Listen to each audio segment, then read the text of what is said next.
The bed was still warm on his side when I found the receipt. It was folded twice, tucked into the pocket of his jacket, the navy one he wore to client dinners. I wasn't searching. I was looking for a pen. But there it was. Hotel Monaco. Room service for two. A bottle of wine I'd never tasted. The date was 3 weeks ago. A Thursday. He'd told me he was in Sacramento that night, finalizing the Peterson account. I remember because I'd waited up until midnight with reheated pasta, hoping he'd walk through the door hungry. He came home after 1. Kissed my forehead. Said the meeting ran late. I believed him then. I didn't anymore. I sat on the edge of the bed with that receipt in my hand for maybe 20 minutes. The house was quiet. Too quiet. The kind of silence that makes you aware of your own breathing. I kept waiting for something inside me to crack open. Anger, tears, the urge to scream, but nothing came. Just this heavy, settled feeling. Like watching a bridge collapse in slow motion, and knowing there's nothing you can do but watch it fall. I folded the receipt back along its creases, put it in my nightstand, underneath the stack of books I never finished reading. And I went downstairs to make coffee. That was April. By October I had 17 more receipts. 6 credit card statements.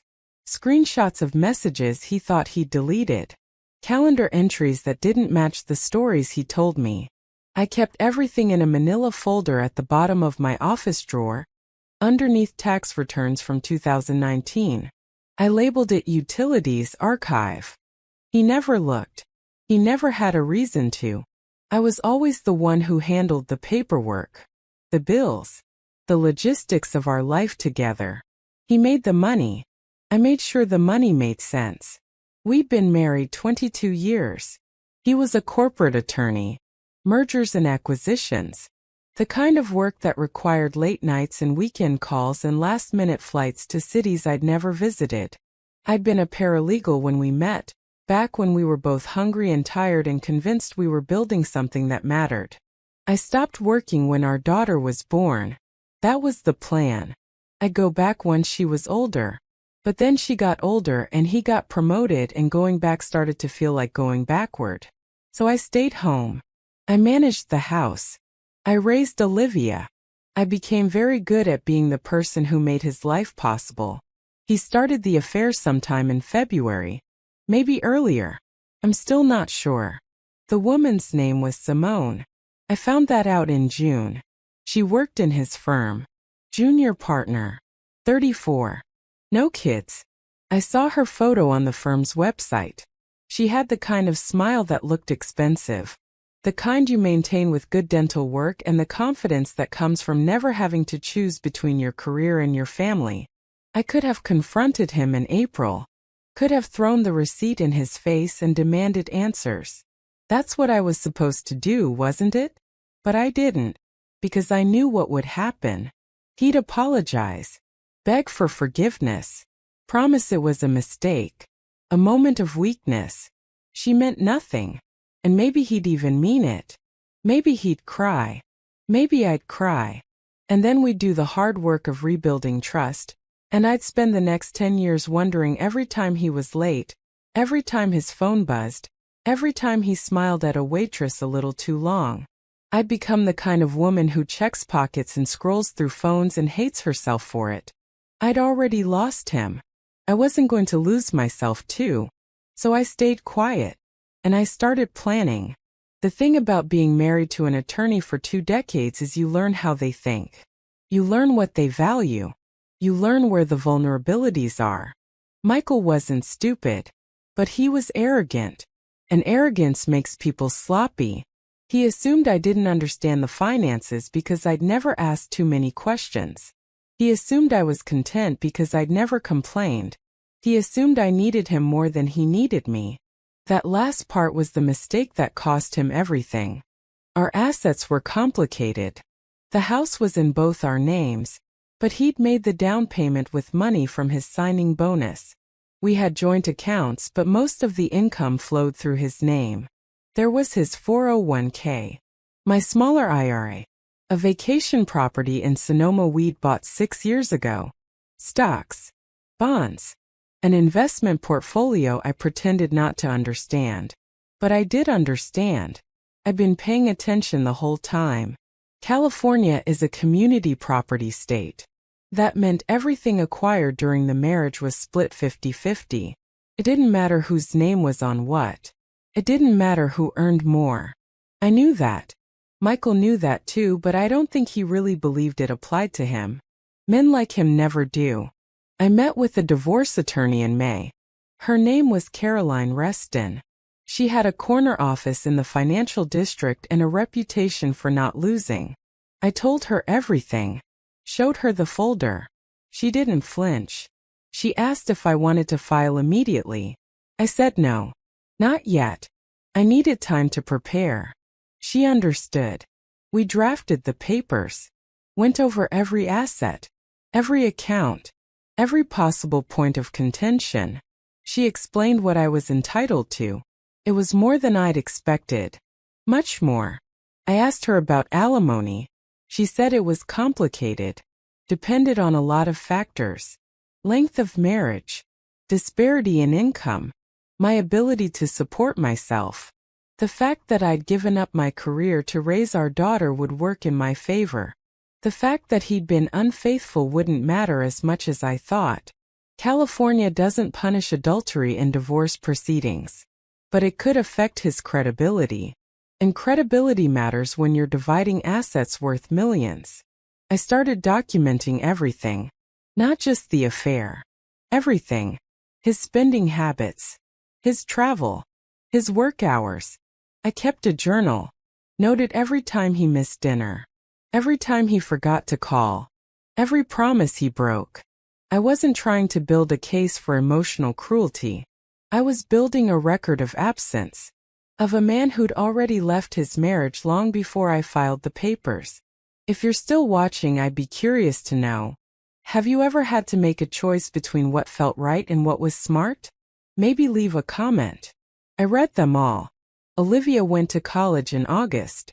Berkeley. Full scholarship. She was brilliant. Top of her class. Pre-law like her father. The irony wasn't lost on me.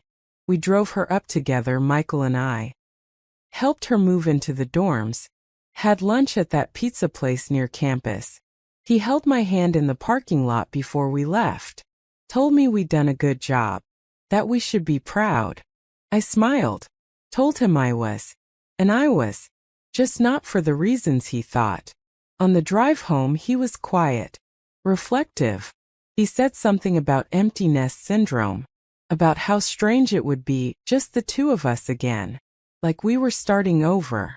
I nodded. Said we'd figure it out. He reached over and squeezed my knee. I let him. I filed for divorce 3 weeks later. He was served at work. I didn't plan that specifically, but Caroline said it was standard procedure. Serve them where they spend most of their time. For Michael, that was the office. I was at home when it happened. I'd made tea. Earl Grey. I was sitting in the kitchen when my phone buzzed. A text from Caroline. Single word done. He called me 20 minutes later. I didn't answer. He called again. And again. I turned my phone off. Went upstairs. Took a bath. By the time I came back down, there were 14 missed calls. 6 voicemails. I didn't listen to them. I didn't need to. I knew what they said. He came home just after 8. I was in the living room. Reading. He walked in like a storm. Not violent. But loud. Demanding. He wanted to know what the hell I was thinking. Why I hadn't talked to him first. Why I was doing this now. I looked up from my book. Told him I'd been talking to him for 6 months. He just hadn't been listening. That stopped him. Just for a moment. I watched the gears turn. Watched him try to calculate what I knew. How much? How long? I didn't help him. I went back to my book. He stood there for maybe a minute. Then he left. Slammed the door so hard a picture frame fell off the wall. It was our wedding photo. Glass cracked right down the middle. I left it there for 3 days before I cleaned it up. The divorce took 11 months. It wasn't contentious exactly, but it wasn't clean. Michael fought for the house. Said he'd paid for it. Caroline reminded him that didn't matter. He fought for a bigger share of the retirement accounts. Said he'd earned them. Caroline reminded him that I'd made it possible for him to earn them. He tried to argue I didn't need alimony, that I was capable of working. Caroline pointed out I'd been out of the workforce for 18 years at his request, that he'd benefited from my unpaid labor, that the law didn't care what he thought was fair. In the end, I got the house, half his retirement, half the investment portfolio, the Sonoma property, and spousal support for 6 years. Enough to go back to school if I wanted. Enough to travel. Enough to build something new. Michael got his reputation. Mostly. Word got around about Simone. Not from me. I never said a word. But people talk. Lawyers talk. And a man in his 50s leaving his wife for a woman in her 30s isn't exactly a unique story. It's just a disappointing one. I saw him once after the divorce was finalized. Coincidence. Coffee shop downtown. He was with Simone. She looked smaller in person. Younger. He looked older. Tired. He saw me first. I watched him decide whether to say hello. He didn't. Just turned back to his cappuccino. I paid for my tea and left. I didn't feel victorious. I didn't feel sad. I just felt done. Olivia asked me once why I waited so long. Why I didn't just leave when I found out. I told her I needed to make sure I'd be okay on the other side. That leaving isn't the same as surviving. She understood. She's smart like that. She sees the angles. Just like her father. But she has something he doesn't. She knows when to stop calculating and start feeling. I still have that manila folder. It's in a box somewhere in the garage. I haven't looked at it in years. I don't need to. The receipts don't matter anymore. The messages don't matter. What matters is I knew. And I waited. And I made sure that when I walked away whole.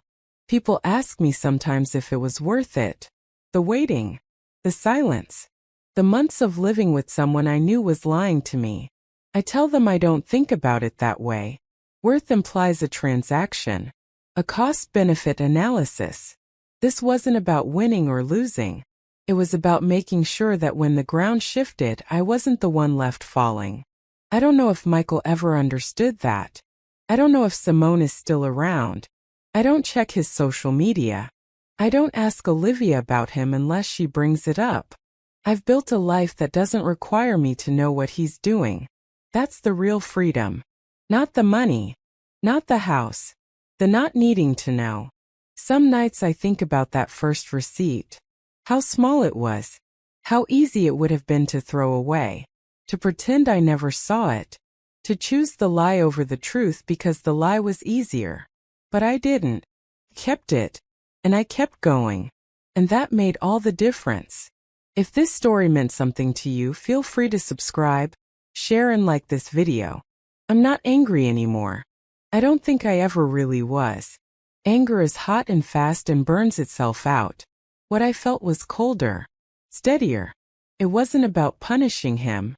It was about protecting myself. About making sure that the end of my marriage wasn't the end of my life. I think I did that. I know I did. The rest is just paperwork.